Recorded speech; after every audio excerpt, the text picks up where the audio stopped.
Happy Halloween and welcome to Star Trek Comic Book Reviews. Today we're going to review Holo-ween issue number 4.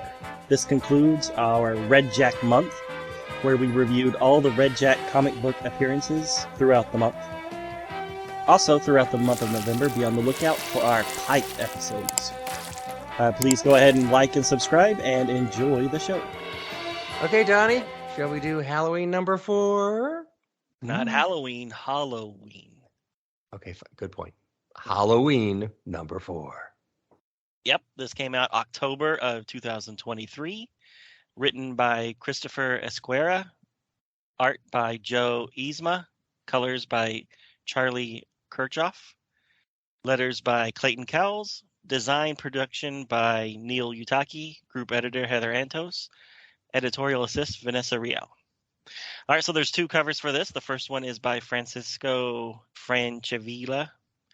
And this one shows Redjac in his Jack the Ripper attire, holding Scotty by his throat. And then behind them, we see the monster Armus fighting Wolfman Riker and Mummy Troy. And then the second cover, which I really love, is by Andy Price. It is a movie poster.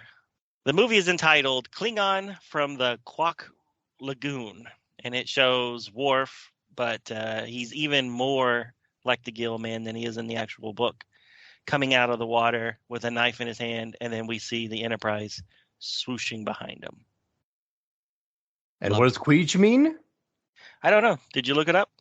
I looked it up. Ooh, what do you think it means? Black.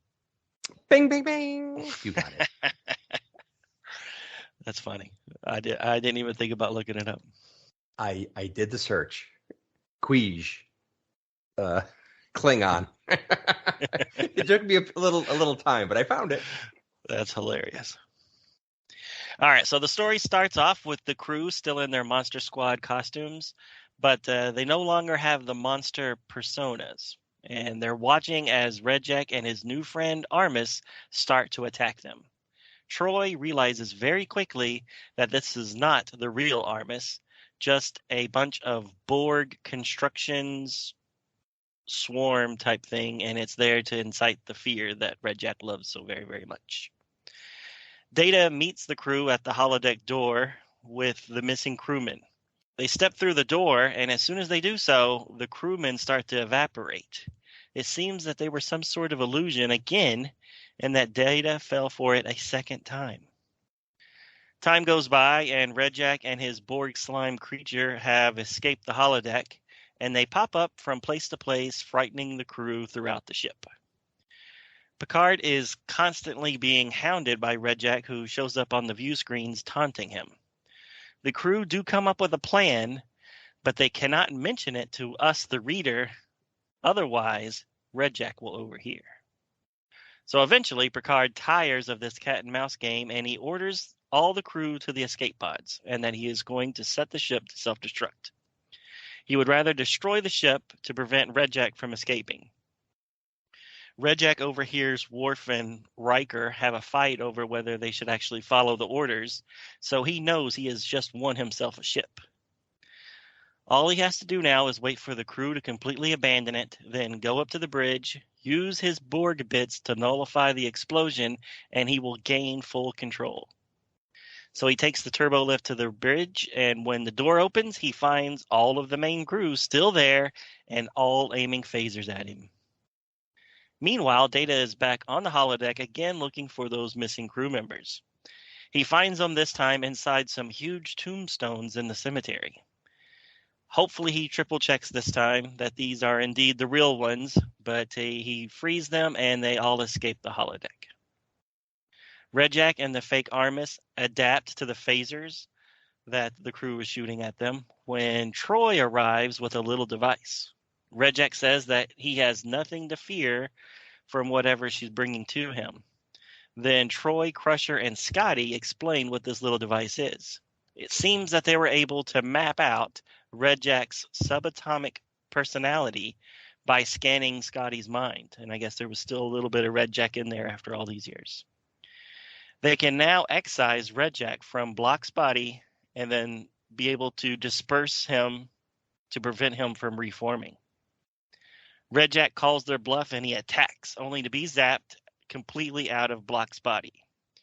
Block is now free of Redjac and perhaps only the second person to ever be rehabilitated from being a Borg, though this is not mentioned at all in the book.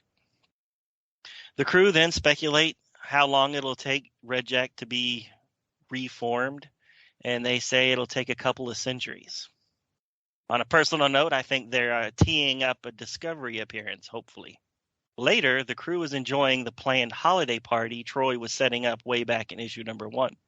In the background of the party, we can see Riker with a plastic werewolf mask on his head. We see Data with his arms outstretched like Frankenstein, allowing the kids to hang from them. And then we see Troy, Picard, and Worf discuss a possible Christmas party in the near future. The end. So, the story is wrapped up, and Redjac is taken out by Technobabble, and everything is good, and we can have a party. Yay. Yeah. I did not like the resolution. I'll be honest, I didn't like this issue at all much, because I thought the first 3 issues were pretty solid, but this one just seemed, I don't know, just like they were rushing it. I mean, the fact that Armis was set up as being this big bad in the last, for the finale, we got a new big bad. And then, like, in the first page, Troy's already like, oh, that's not him. And then Redjac just, yeah, it's not him. It's just like, wow. It's basically one of those blow-up animatronic things you've got at Home Depot. That's all he is. He's an Armis one like that. Yeah, when we were very anticlimactic. Yeah, when we were reading issue 3 in that last page when it showed Armis and Redjac on that in the cemetery, I did wonder why Redjac didn't have the Borg bits on his face anymore. But I didn't really think of it because it was just a single picture, and I was just like, okay, whatever. They just wanted to, he does augment himself throughout the book, so I guess he can lose or gain the Borg bits as he wants. But no, we find out that he really just took all the Borg bits out of him to make Armis out of Borg nanoprobes and a little bit of block skin, and then boom, you have an Armis. Yes. Who knew? Yeah. Who knew you could do that? Yeah. Like I said before, this is something they backed into, and they just had to figure out justifications for everything. And then at the end, well, okay, so how are they going to take them out? Well, we used transporters last time. What can we do? How about subspace communication? Which I think is what she used, right? Yeah, that was somehow keyed into some engrams that were still in Scotty's mind after all this time.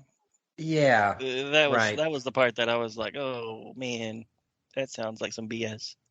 So now that we have you fully scanned, Redjac, we can now separate you from your host and spread your atoms throughout space again without a transporter. Okay. Okay, that's fine. Whatever. So they got rid of them the same, well, different technology, but same result. Okay. Right. So out of the 4 ways that they've taken care of Redjac, which one's your favorite? So the beaming out into space from Wolf in the Fold, fighting him with a makeshift wormhole in the DC comics, trapping him in a torpedo like a ghost from Ghostbusters in the Embrace the Wolf comic, or this way with the scanner that somehow rips him out of blood. What do you think I'm going to say? Just transporting poor Piglet out and not recombining his atoms? Yes, exactly. It's the simplest, most straightforward. Oh my God, transporters could be such a frightening weapon. Which they really can be. They really can be. They really can be. And so, I think Kirk and company beaming them out in space, sure. So they knocked it out of the park on the first one and hasn't found a better way since. I think they've been just no. I don't think they've come up with anything better since Taw's on that front. What do you think? What's your I would agree.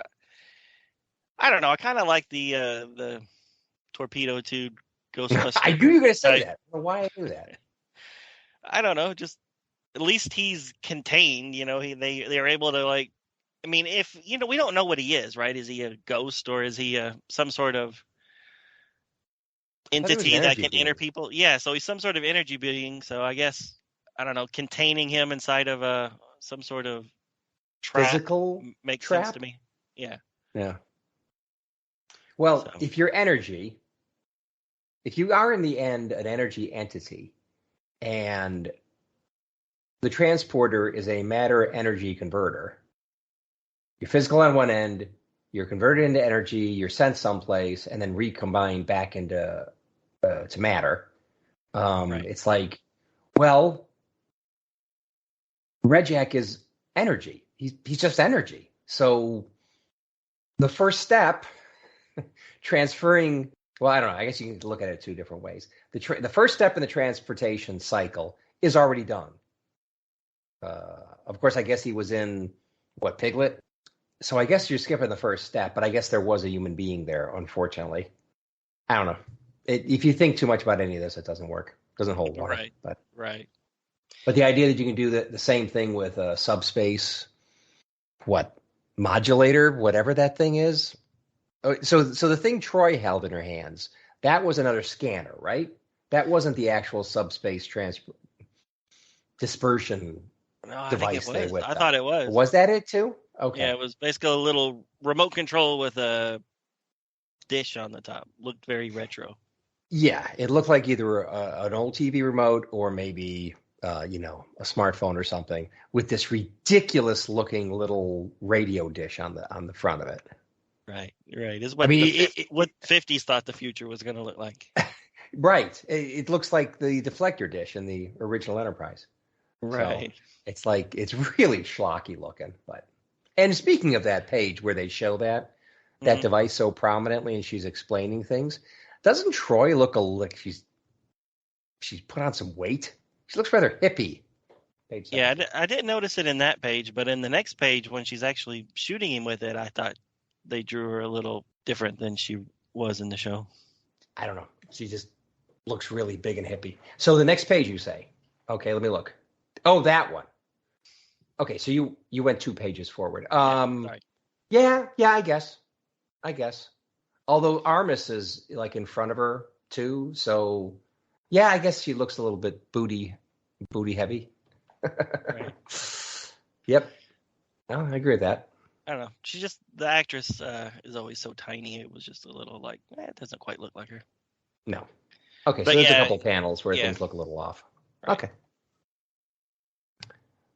Anyway, ridiculous looking device, and but apparently it worked. So there you go.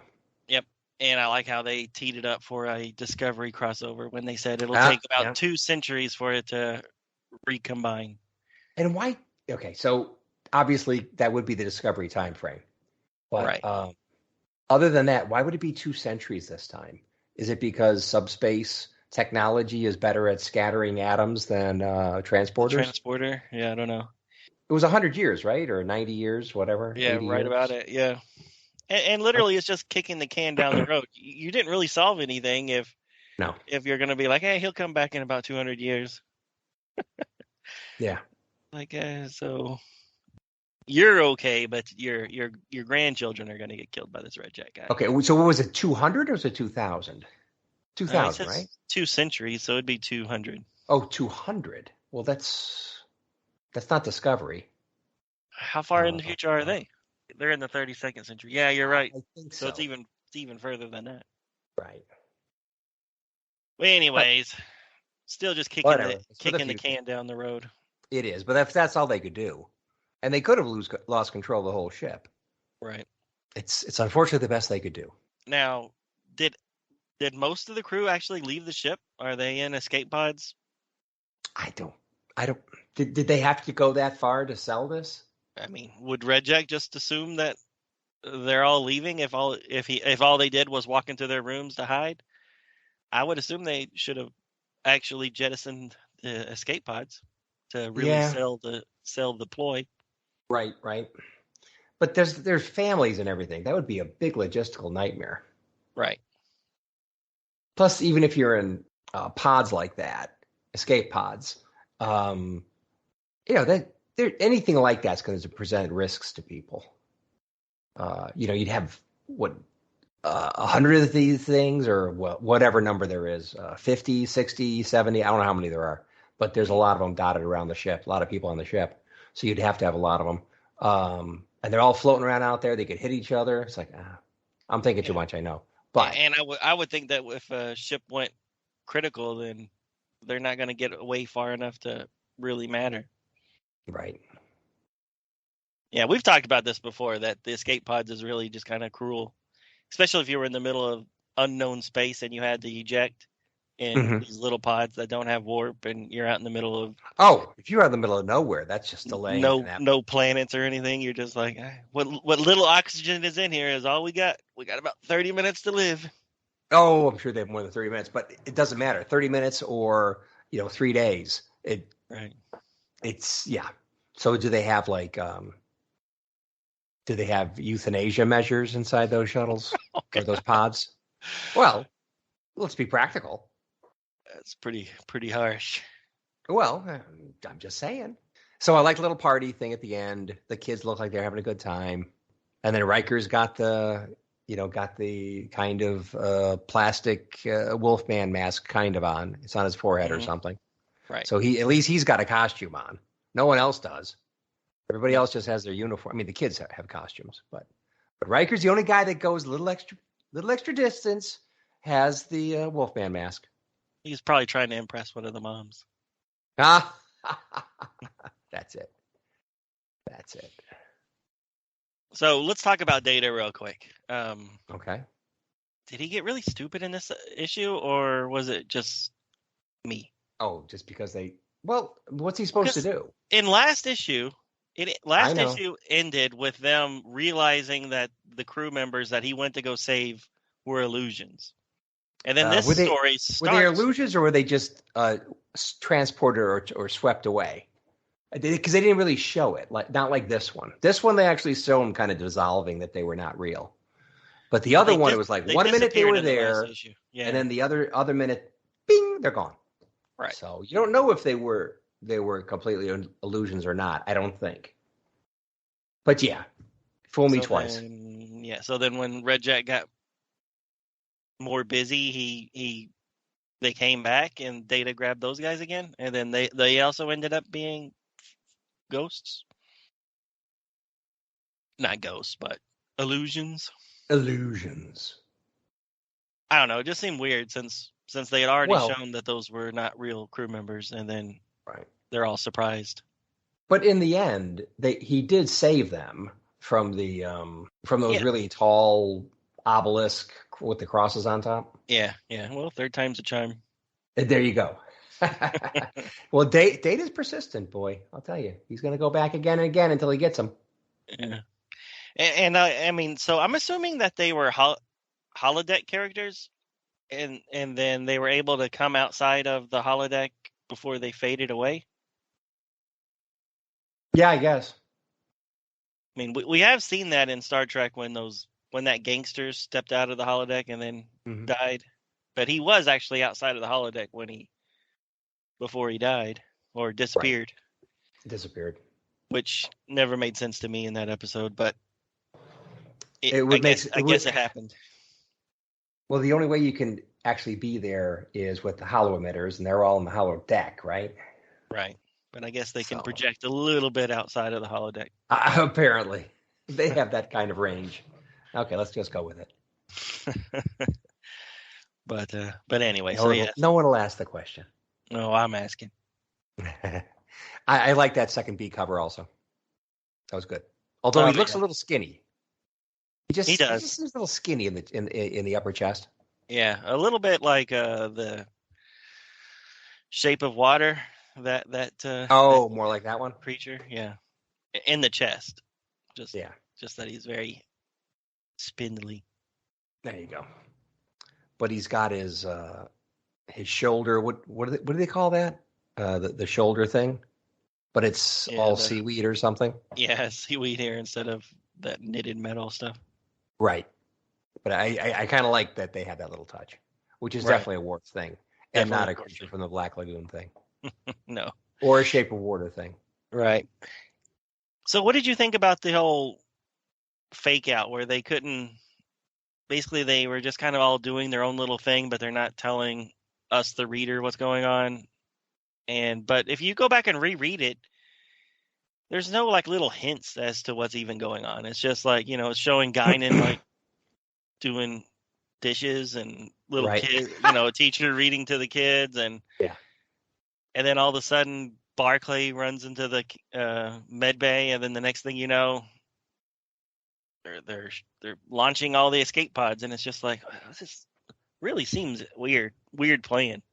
Well, especially that there had to be a limited number of people that could know the plan. So all Right. these people, I mean, there's like 1,200 people or something on the Enterprise, 1,000 Right. something.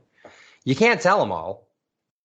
So there's a core group of people that know about it, and everybody else thinks this is real. Maybe. And did they know where Redjac was so that he could overhear this conversation with Worf and Riker? Well, of course not. He's all isn't he? Isn't he at this point like potentially all over the ship? Yeah, I don't know. But if he's all over the ship, then he would know that the people aren't going to the escape pods. Right. Well, okay. So you're thinking too much. Okay. Just let the Halloween spirit or the Okay. Halloween spirit just wash over you. All right. I'll There you I'll go. embrace the Halloween spirit. Indeed. So, anyways, like I said, I enjoyed the series overall. I just thought the conclusion was a little rushed. Rushed, forced, technobabble infused. Yes. Right. But they had to get rid of them somehow. So it was probably one of the last things they figured out. So the first thing they figure out, we got to have the cosplay. Okay, so we start there. And then, okay, we're going to use Redjac. Yeah, Redjac. Yeah, that's great. And then they keep on going and keep on going. Like it so often happens, supposedly, with writers. They never get around to it right at the end. And then Yeah, because they did. And then this is what they come up with. right. And that's another. If you look at all 4 issues, the first issue they set up that Redjac's in all the systems, and he's preventing Beverly from being able to synthesize that drug that McCoy used in the original episode that kind of kept people from feeling fear. Right. So, I mean, it says that she can't do that because he's controlling the synthesizers or whatever. Oh, God. And then, but then, a couple pages later, they're able to do all this muckety muck stuff in order to transform their personalities. So, if he was controlling all the systems, why wouldn't he also have prevented that from happening? And then here, I mean, the last 2 issues, she's injecting people with stuff all the time. So where's all this medicine coming from if Redjac was controlling the medical synthesizers? Well, Donovan, Redjac, the scope of Redjac's powers was as far as the script needed him to have. And no further? And no further. And if you got to dial it back, because you have to have something actually happen, then dial back it shall be. And that was another thing. In the first couple issues, he was spreading the fear throughout the ship, so that even like Geordi was like, "Oh, I'm so scared, I can't even talk." And then suddenly they just dropped that, and everybody's just acting like normal, unless they're actually face to face with Redjac. They're just going about their normal day, washing the dishes. They're not like seized up with fear like they were in that first in issue. School, listening to the teacher tell them things. Yeah. Exactly. But in that first issue, they couldn't even have conversations because they were so scared. Remember? You know what I'm talking about. Yeah, I remember what you said. Yeah. So, oh wow. Well, you got to dial up the threat and everything. You got to dial it back because the story has to progress. And of course, you can't have it too high because he can't be too all-powerful, or at least he can seem all-powerful at the beginning. But by the end, when you got to take him down, he can't be as powerful anymore. Yeah. All right. I'm glad they did it. I'm was glad fun. we had a little 4-issue. I'm glad we got it. And they did a pretty good job of it. And it's just, whatever. Some bits were maybe not as strong as they could have been. Right. But gosh, Donovan, how many times has Redjac been taken out already? You kind of lose options. Anything else for this issue? I wish I had more to say, but I don't. Yeah, me either. Thank you for watching Star Trek Comic Book Review. This concludes our Redjac month of the month of October, where we reviewed all of the other Redjac appearances in comic book form. So please go ahead and click on those and give them a watch. This episode and all other episodes are available on iTunes or wherever you get your podcast from.